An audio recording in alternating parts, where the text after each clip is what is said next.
porque cuanto mayor es el aumento, menor es el campo de visión. Entonces tenemos que en el examen prescribir los aumentos necesarios que esa persona necesita y prescribir por consiguiente la ayuda adecuada para esa persona. Esta es una lupa electrónica, tiene iluminación, por lo tanto es muy cómoda, la utiliza mucha gente cuando va al banco y que hasta ahora no podía ver digamos la letra tan pequeña o que recibe la correspondencia, pues con esta lupa lo puede hacer, o lo mismo la utilizan pues personas que antes no podían ir a la compra porque no veían pues los rótulos, las etiquetas de los envases, y con esto lo pueden realizar.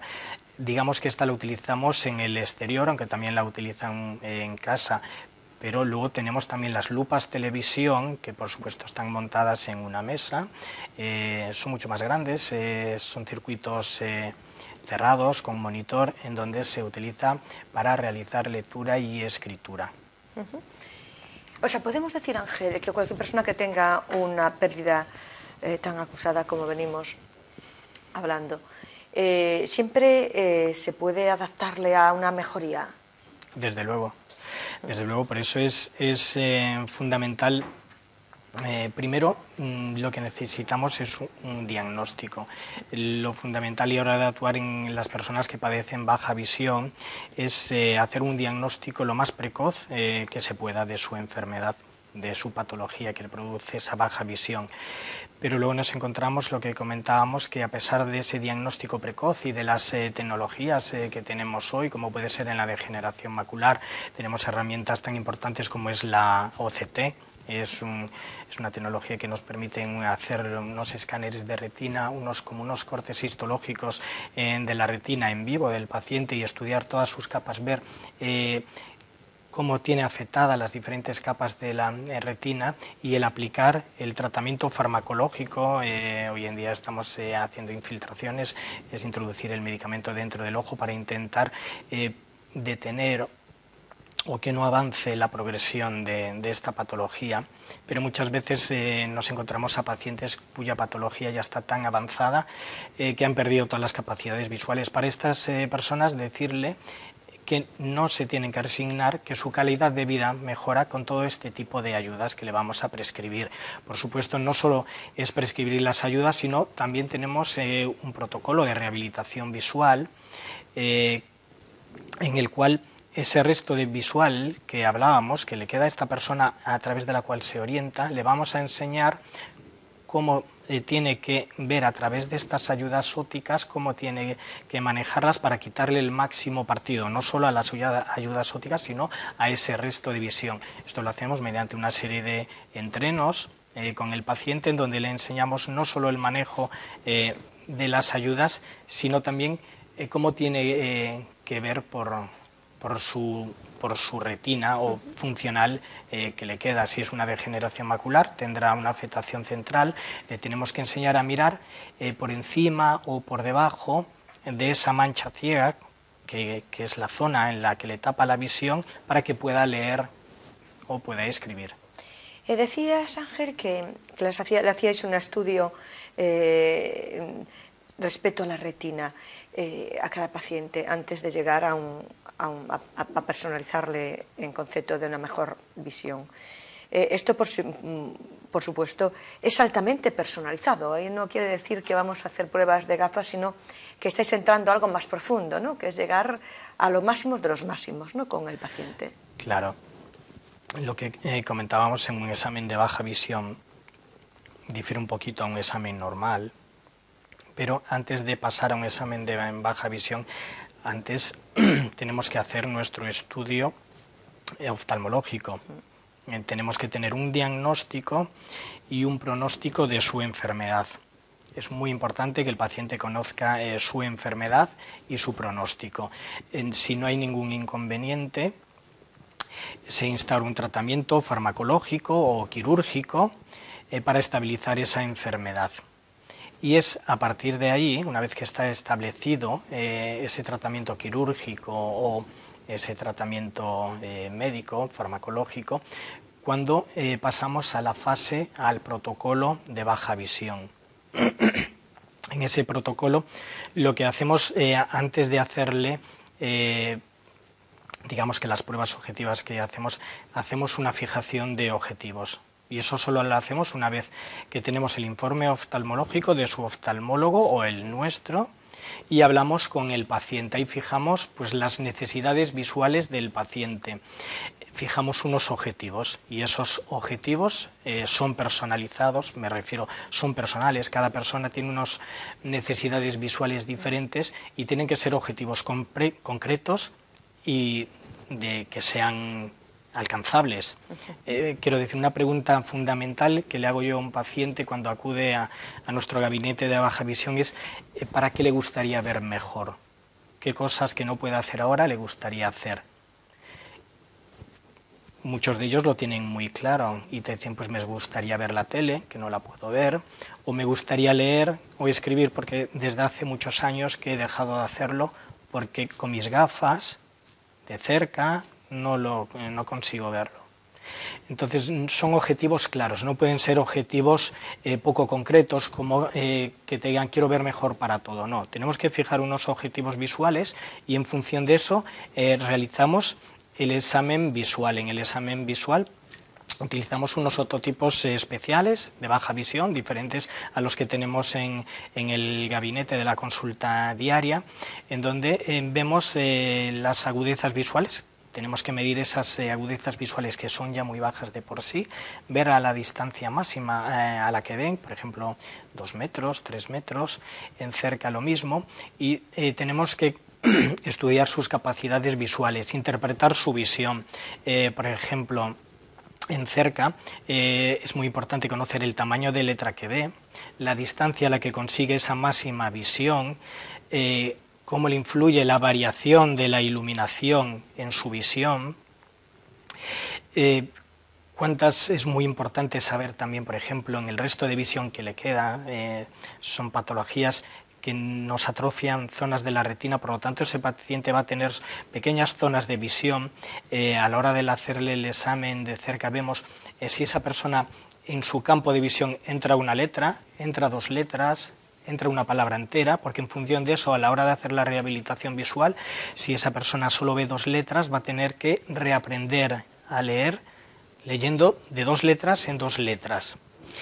Entonces es muy importante el interpretar su visión en función de lo que esta persona ve y de los objetivos, lo que quiere él ver, como puede ser, pues quiere ver la tele a 2 metros o quiere leer la prensa, aunque sean titulares o subtitulares, ahí sabemos la visión que necesitan para conseguirlo. Quiero decir que por un lado, los aumentos de las ayudas visuales los prescribimos en función de su visión y la visión que él necesita para conseguir esos objetivos visuales que quiere alcanzar. Y en función de eso prescribimos las ayudas. Las ayudas se basan, como decía, en un aumento del tamaño de letra, un aumento del tamaño de objetos. Sabemos que al aumentar el tamaño de los objetos en la retina se activan más células retinianas y por lo tanto es mayor la información que llega a nuestro cerebro para poder interpretar pues, lo que esa persona ve.